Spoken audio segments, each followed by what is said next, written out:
Hi everyone, today I'm going to be colouring these pansies. This is from the flower wreath, which is from World of Flowers, and it's also from Johanna Basford's 2021 planner. Now there are lots of colours of pansies, but I've decided to pick a sort of purple one, which is quite a traditional colour. I just thought I'd choose that. It would look a bit more pansy-like. I'm going to start with my number 62 Staedtler Ergosoft and do these top ones here in quite a pale colour while I chatter on.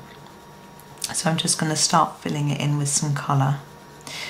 Now there are pansies that are red and orange, yellow and all sorts of colours, but I have made the decision to do this pale colour, and I'm going to do them both the same. Now you could do them differently so that they were two different colours, but they're drawn in a really similar way, so I thought I would pair them together. I might do a similar thing with some of the other flowers on this page. Now I want to add a little bit of shading into the middle here, so just some colour coming out of here and here. So I'm just pressing a bit harder, putting down some more layers and fading it out towards the edge of the petal. And I'm going to do the same on this one as well. Now I had thought that orange might balance the colours in my picture a little bit better, but I just felt that it might look wrong, in the sense that I'm trying to make the flowers look like real flowers, and I haven't really seen many orange pansies, although I could see the pictures of them online. So there we go, that's the pale colour. And then we have got, I'm grabbing my darker purple, number 6. I'm going to talk you through. This is slightly darker, these, and here this is really intense, very, very dark, almost black. And then we've got a bit of yellow here and some white. There is some white on these as well. So I'm going to start by doing the purple, and I'm going to fill the whole of this area with the purple, and then I'm going to limit my dark bit and leave a white edge around here. You might choose to leave the white edge around this bit, and that to me looks a bit more like the picture I've got in front of me, but I want to limit the dark area that I've got. So I'm doing a gentle layer to start with, like I often do, and then I need to bring in some darker areas in a minute. But I just want to see how it lies with this lighter shade as well, because we want to make sure it doesn't look too much the same. So I'm just going through. I do need to keep an eye on the time. That's okay. Make sure it's not lunchtime. The children will come rushing down the stairs potentially and disturb the video, which they would find hugely hilarious. They don't find it funny when I disturb theirs though, when they make their Minecraft videos. So I'm going to, I want it quite dark here, but I want to fade it out towards the edge of the petals.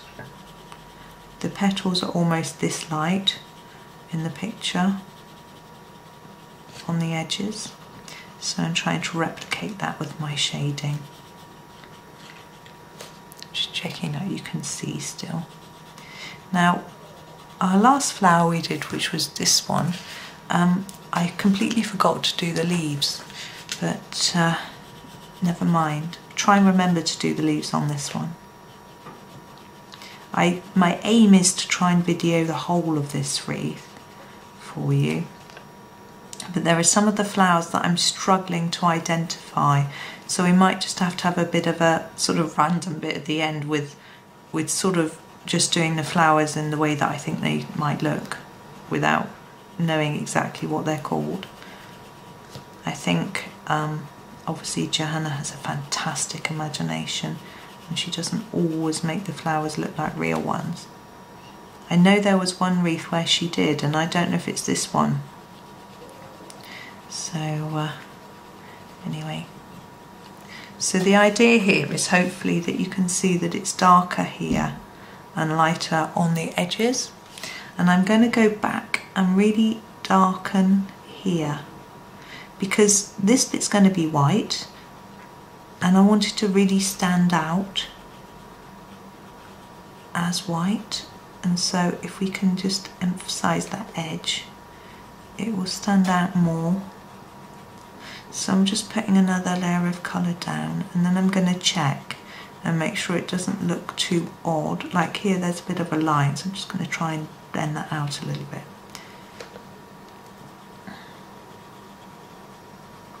And here. So there we go. Now, as I say, in here it's very intensely dark. So what I'm going to do, I'm just going to copy what I've got in the picture here. So it's a sort of jaggedy edge around like that. And then this would be the dark. And then that would be white. And this goes down to here, across here. So the white isn't all the way to the edge on this one.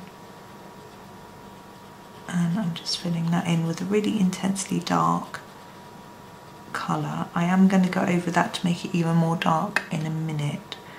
And here we have a similar thing going on where there's some white in the middle.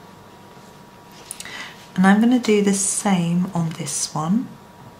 So we've got a dark bit there. And here it might come all the way down and back up like that. I can hear a noisy magpie outside shouting at me. I haven't got any bird seed, so he's gonna have to keep shouting. He's not gonna get any. Okay, now to make that darker I need to add a darker colour. Now either black or grey. Now black is quite harsh, so I'm going to go in with the grey. This is the number 8, so it's a dark grey. If you've got the light grey, don't do that because you'll lighten it. So if you don't have this dark grey, use the black. And I'm going to go all over this in a layer of black. But I'm not pressing massively hard, I hope you can see. Still staying fairly gentle. So I don't want it to look black, I just want it to look dark. And the idea is that I'm going to layer another layer of this colour back on top, of the purple back on top, so that it darkens it more without making it really, really black. There we go. So that's that bit. And now we need a little bit of yellow to go in the middle. Now this is a fairly vibrant yellow. I'm going to pick my number 1, which is like this. It's a different yellow to the one I used here. And I'm trying to see where it goes in the picture. I'm going to do it on that bit. I'm pressing quite hard. It's quite hard to get yellow out of this pencil. Press, press, press.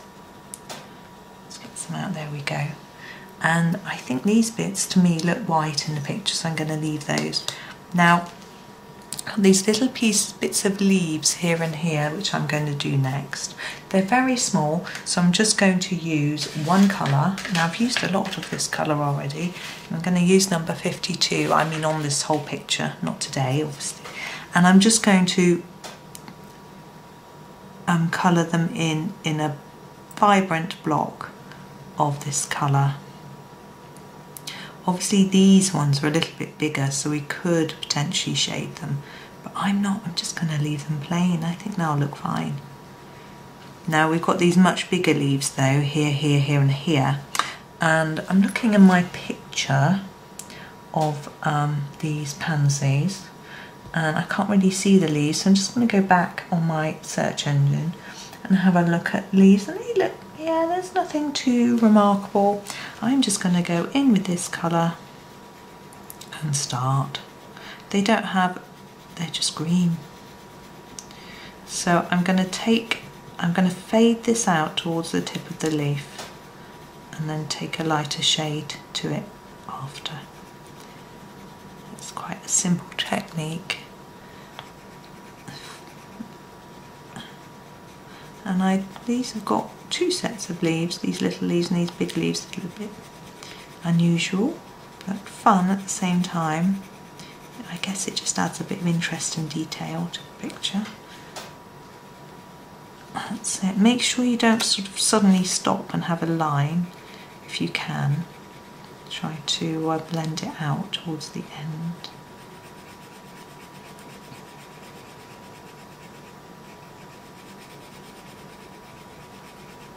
That's it. And then I'm going to use this number 50, which is the very light green, quite neon-y. And I'm gonna, oh, I missed this one. Back to the original green quickly. Just quickly. There we go. So starting with this one, I'm going to start at the tip and just blend it through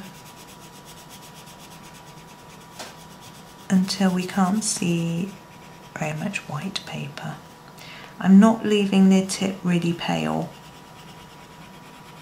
I'm trying to get quite an intense green colour onto this particular leaf.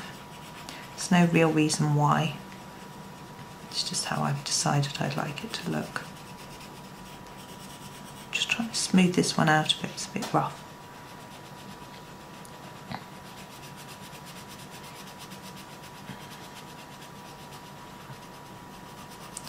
There we go, and then we've got this last little one to go.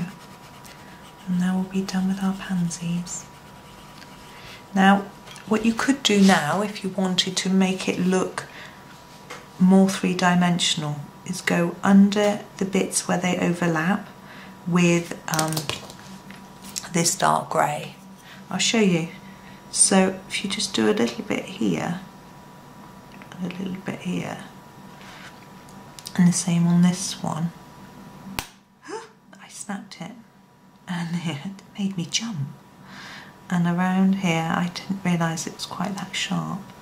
And here, it emphasises where the edges are and where they overlap. This one's intermingled together. There we go. And you just get a little bit of shadow there, which makes it look like it's above the leaf. So you can have a play around with that if you wish to. So there we go. I'm going to not fiddle around with that anymore. I'm going to leave it there. So I hope you enjoyed that one. Thank you very much for watching and happy colouring.